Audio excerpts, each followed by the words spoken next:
हो. जय शिवराय मॅडम. हो, जय शिवराय. बोला. नमो शेतकरी महासन्मान निधीचा जो 8वा हप्ता आहे हम्म. तो बरेच दिवस झाले पण शेतकऱ्यांच्या खात्यात जमा झाला नाही. हो. मग तो नक्की केव्हा जमा होईल? हो, नक्कीच. आता आपण जर पाहिलं तर आतापर्यंत नमो शेतकरी महासन्मान निधी योजनेच्या 7 हप्त्यांचा लाभ आपण सर्व शेतकरी बांधवांनी घेतलेला आहे. आणि आता शेतकरी बांधव आतुरतेने वाट पाहत आहेत ते म्हणजे नमो शेतकरी महासन्मान निधी योजनेच्या 8व्या हप्त्याची. आता नमो शेतकरी महासन्मान निधी योजनेच्या 8व्या हप्त्यासाठी आपण जर पाहिलं तर राज्यातील जवळपास 90,41,241 शेतकरी बांधव हे पात्र असणार आहेत. आता या सर्व शेतकऱ्यांना म्हणजे 90,41,241 शेतकरी बांधवांना नमो शेतकरी योजनेचा 8वा हप्ता हा येणार आहे. आणि तो जानेवारीच्या कोणत्या तारखेला जमा होणार ते पण आपण पुढे जाणूनच घेणार आहोत. परंतु त्या अगोदर आता शेतकऱ्यांना त्यांच्या बँक खात्यामध्ये हा नमोचा 8वा हप्ता येण्याकरिता काही कृषी विभागाच्या माध्यमातून काही कामे सांगितलेली आहेत तर ती पूर्ण करावी लागणार आहेत, जेणेकरून नमोचा 8वा हप्ता हा त्यांच्या बँक खात्यामध्ये जमा होईल. आता ही कोणकोणती महत्वाची कामे आहेत तर त्यामध्ये सर्वात महत्वाचं आहे ते म्हणजे शेतकरी बांधवांनी आपली ई-केवायसी प्रक्रिया कंप्लीट करणे म्हणजे पीएम किसानची ई-केवायसी प्रक्रिया कंप्लीट करणं आवश्यक आहे. त्यानंतर शेतकरी बांधवांकडे फार्मर आयडी कार्ड असणं महत्वाचं असणार आहे. आणि सर्वात महत्वाचं म्हणजे शेतकरी बांधवांचं जे आधार कार्ड आहे हे त्यांच्या बँक खात्याला लिंक असणं महत्वाचं आहे. आता हो. तुम्हालाही माहित आहे की आपल्या शेतकरी बांधवांना जे काही सरकारी योजनेचा लाभ भेटत असतो तो डायरेक्ट डीबीटी द्वारे ट्रान्सफर केला जातो. आणि आपल्या खात्यामध्ये डीबीटी द्वारे पैसे ट्रान्सफर होण्यासाठी आपलं आधार हे आपल्या बँकेला लिंक असणं महत्वाचं असतं. आणि सर्वात महत्वाचं म्हणजे तुमचं लँड रेकॉर्ड जे आहे ते यस असणं महत्वाचं असणार आहे. आता लँड रेकॉर्ड म्हणजे काय हा काही शेतकरी बांधवांना महत्वाचा प्रश्न पडतो.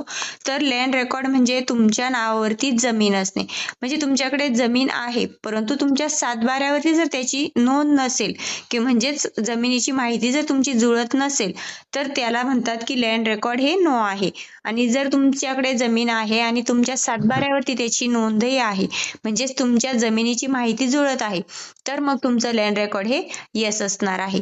म्हणजे एकंदरीत ही 4 कामे जर तुमची पूर्ण असतील तरच तुम्हाला नमो शेतकरी योजनेच्या 8व्या हप्त्यातील जे शेतकरी बांधव राज्यातील 90,41,241 शेतकरी बांधव आहेत तर त्या अंकांमध्ये तुमचा नंबर येईल. आता ही 4 कामे तर तुम्ही पूर्ण करणारच आहात. जे शेतकरी बांधव कामे पूर्ण करतील त्यांनाच लाभ भेटेल. आता यामधून आपण जर पाहिलं तर जे 90 लाखांपेक्षा जास्त शेतकरी बांधव पात्र आहेत यामध्ये आपण जर नमो शेतकरीच्या या अगोदरचे हप्ते पाहिले किंवा मग पीएम किसानचे अगोदरचे हप्ते पाहिले तर यामधून जवळपास 6 लाख शेतकरी बांधव आता नमो शेतकरीच्या 8व्या हप्त्यापासून वगळण्यात आलेले आहेत.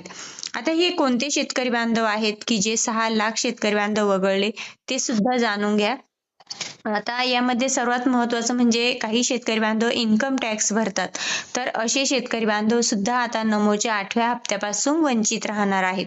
आणि महत्वाचं म्हणजे एका कुटुंबातील एकापेक्षा जास्त व्यक्ती आतापर्यंत पीएम किसानच्या 20 हप्त्यांचा लाभ असेल किंवा नमोच्या 7 हप्त्यांचा लाभ असेल तर एका कुटुंबातील एकापेक्षा जास्त व्यक्ती सुद्धा घेत होत्या.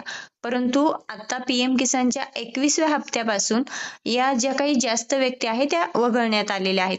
म्हणजे एका कुटुंबातील फक्त एकाच व्यक्तीला लाभ आता देण्यात आलेला आहे. म्हणजे एकंदरीत ही जी सर्व कारणे आहेत तर या कारणांमुळे जवळपास 6 लाख शेतकरी बांधव हे वगळले गेले आहेत. आता आपण जर पाहिलं नमो शेतकरी योजनेसाठी आपण पात्र आहात की अपात्र आहात हे कसे पाहायचे? हो, नक्कीच. आता जर आपण पाहिलं तर नमो शेतकरी महासन्मान निधी योजना जी आहे त्यातून 90,41,241 शेतकरी बांधव पात्र आहेत आणि 6 लाख शेतकरी बांधव हे अपात्र आहेत. आता तुम्ही यामध्ये पात्र आहात की नाही म्हणजे तुम्ही नमोच्या 8व्या हप्त्यासाठी पात्र ठरले आहात की अपात्र झालेले आहात हे तुम्हाला कसं पाहायचं आहे तर ही यादी जर तुम्हाला पाहायची असेल तर तुम्हाला सर्वात अगोदर pmkisan.in या संकेतस्थळावरती जावं लागेल आणि तेथे गेल्यानंतर तुम्हाला तुमचं राज्य असेल, तुमचा जिल्हा असेल, तुमचा तालुका असेल त्यानंतर तुमचा गाव असेल, यामध्ये तुमची जी काही पात्र यादी आहे किंवा मग अपात्र यादी, हे दोन्हीही pmkisan.government.in या संकेतस्थळावरती उपलब्ध असतात. यामध्ये तुम्हाला तुमचा गाव, जिल्हा, सर्व जी काही डॉक्युमेंट आहे ती भरायची आहे, माहिती भरायची आहे आणि त्यामध्ये तुम्हाला तुमच्या लक्षात येईल, म्हणजे ज्यावेळेस तिथे यादी प्रसिद्ध होईल त्या यादीमध्ये जर तुमचं नाव असेल तर तुम्ही पात्र आहात आणि यादीमध्ये जर तुमचं नाव नसेल तर तुम्हाला नमोचा 8वा हप्ता हा भेटणार नाही. मॅडम, 8वा हप्ता शेतकऱ्यांच्या खात्यात जमा होणार की 8वा आणि 9वा हप्ता एकत्र जमा होईल?